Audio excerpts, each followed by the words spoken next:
Hi, welcome to Parliamentary Procedure 101. This course is designed by Jerome County Extension. I'm Erica Louder and I'm an extension educator in Jerome County. So this course is designed to be self-driven and provides you with resources that you can learn the basics of parliamentary procedure.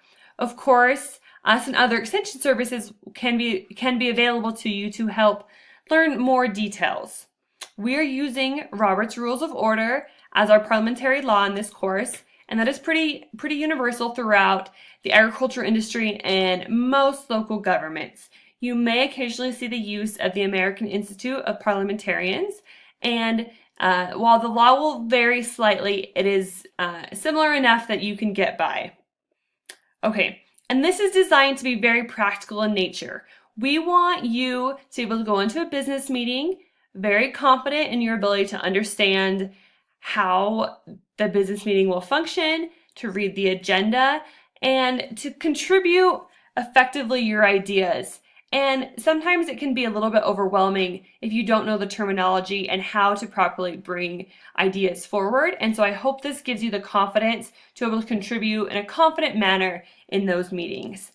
And if you are familiar with parliamentary procedure, but you've recently been elected to a chairperson position or the president, this course will be very helpful, or at least the resources will be helpful to you in helping to identify some of the details associated with creating agenda and the details of motions and how the precedence works in that way.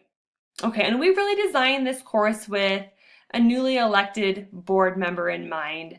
You know, if you were just elected to a county farm bureau board, a school board, the Kiwanis board, or you're serving in local government, this really can be a useful process for you. Okay, so you see here on your screen, this is our homepage, Parliamentary Procedure 101, and this kind of just the first part is giving you a quick overview. And one thing I want to emphasize is that parliamentary procedure is really democracy in work. It gives right to the majority, but allows for the voice of the minority. And it helps facilitate discussion and decision making amongst a large group of people. It keeps it moving forward, it's organized, and it provides a process that everyone gets the opportunity to speak. Okay, so let's go down here to the videos and lectures. So this one right here, I do want you guys to definitely watch. It's about 15 minutes long, and it's a video made by 4-H students. And so I recognize they're younger students, but it gives you a great overview of how the order of business works, how you should handle motions, motion precedents, and then meeting minutes, among other things. It's going to give you a good overview and start that process. And I hope that it looks similar to a board meeting you've been to. Of course, there's going to be different degrees of formality amongst every group, but for the most part, it should function in that order. Okay, so I want to review this website with you because I think it's going to be a very useful website. So it's right here. I have it titled Parley Pro Details and FAQs. So I'm going to go ahead and open that up.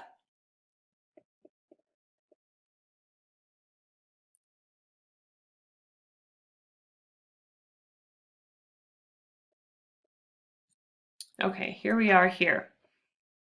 Okay, so parleypro.org, and this is one of many websites that can help you with parliamentary procedure. If you were to simply Google Parley Pro, parliamentary procedure, you're going to have a wealth of resources available to you. So what I like about this website is it gives you a good understanding of what I want to work through is the order of business, okay? So one of the best parts of parliamentary procedure is that every meeting should follow a similar format, and you should be provided with an agenda by your chairperson that lets you know when to expect certain things to be brought up. And you can do that and that helps you know when is the appropriate time to contribute to the meeting. So the first thing that's going to happen, so if we follow this line, the very first part of the meeting is going to be the chairperson calling the meeting to order. But once meeting is called to order, the secretary will present the minutes, and minutes will be reviewed through, and then you will have to accept the minutes from the last meeting. And this gives a chance for a review of that minutes, but also amendments to those minutes, because in parliamentary law, the minutes is the official record of that organization. And so you can always go back to those minutes to know what you talked about in previous meetings.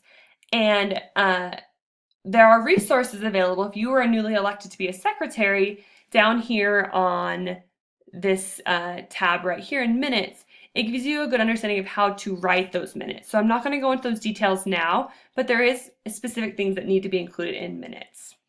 Okay, the second thing that's going to happen is the president is going to ask for reports of officers, boards, and standing committees. And so any committee that always meets. So for example, if you are on a Farm Bureau board, you should probably expect the Young Farmer and Rancher Committee to always report, the Women's Committee to report, the Membership Committee to report. And then there's special committees, which comes next. And the special committees might be like the Scholarship Committee, so they might talk in the springtime when they're awarding scholarships, or maybe it's summertime and you guys plan a county banquet, those kind of things. The next thing is special orders, and this can differ from organization to organization, but you might expect a communication report, any specific issues that need to be brought up. And then the next thing is unfinished business. So anything that was tabled at a previous meeting or didn't get completed at the previous meeting and needs to be brought up again, you will find that in unfinished business. And then once you get all the way through that, you have a chance to discuss new business.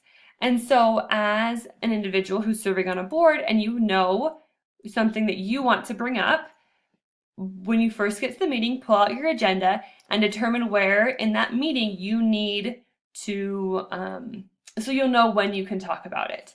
If it's something that needs to be brought back up from a previous meeting, that might be an unfinished business. If you have a new idea to propose, that's going to be a new business. Okay? And then there might be other things that are brought up in a meeting, but they should fall into, one of these categories. Once a new business is finished, usually the president will ask for any new discussion, and if nothing is brought up, we can call for the meeting to be adjourned. Okay? So this is really a great resource. It keeps things very simple, and I'll recommend that you review through this. This one right under here is called Mind Benders. This one is going to be if anyone's a Parliament procedure nerd and wants some specific things to think through, that might be fun to do. But for this course, I want you to get familiar with the order of business, handling of motions, and motion precedents. Okay, so let's go back to our site here. Okay, so one other reading I'm going to bring up right now, just to review through, is Parliamentary Procedure Basics. So let's go ahead and pull that up. So this is just a one-page document, but what I love about this is it provides this chart right here. This is very helpful for a chairperson because they're the ones that really actually have to make the official decisions on the motions, okay? So what it goes through is the different types of motions that can be used, and this is not inclusive. These are just the most basic types of motions. And then this is also important. I included this as a pre-test question because I think people get confused about this issue. And it's how do you say the motion? How do you begin that? Often I've heard, on the main motion, they will say, I make a motion to, or I move to make a motion, when the correct wording is, I move that in the main motion. And so it has how you would start off with all of these issues. Generally, you can't go wrong if you just say, I move to. So even if it says, a point of information, you can say, I moved a point of information. That's not 100% correct, but that's going to be the best guess. So keep that in mind. I move to, not I make a motion. Okay. So it also includes if it needs a second, if it can be amended, if it's debatable. And then really what's important, especially for our chairperson, is knowing what it needs to pass. It's not always a majority.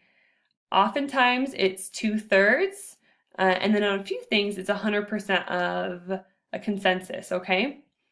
So definitely review through this chart and compare it back to that 4-H video so you can get kind of an idea of, as they're moving through that video and those members bring up different ideas, you're seeing that you're actually seeing what they're doing. Okay, let's go back to our page. Okay, so I have a couple other ideas. So this video right here is the basic makings of a motion. And so I think this is important to understand. So when you get to a business meeting, you can see the proper wording, but then how that is carried out. So I do like that video as well. Okay, and I have gauged, I would like you to take a short pre-test before you start into the material, and then I'll have a pre-test or a post-test for you after the material's done so we can gauge how effective this material is for you. Okay, so feel free, please get started on this stuff, and if you have questions, feel free to reach out to our extension services, or you can reach out to me at erica.lauder@aggiemail@usu.edu. Okay, thank you and good luck with parliamentary procedure.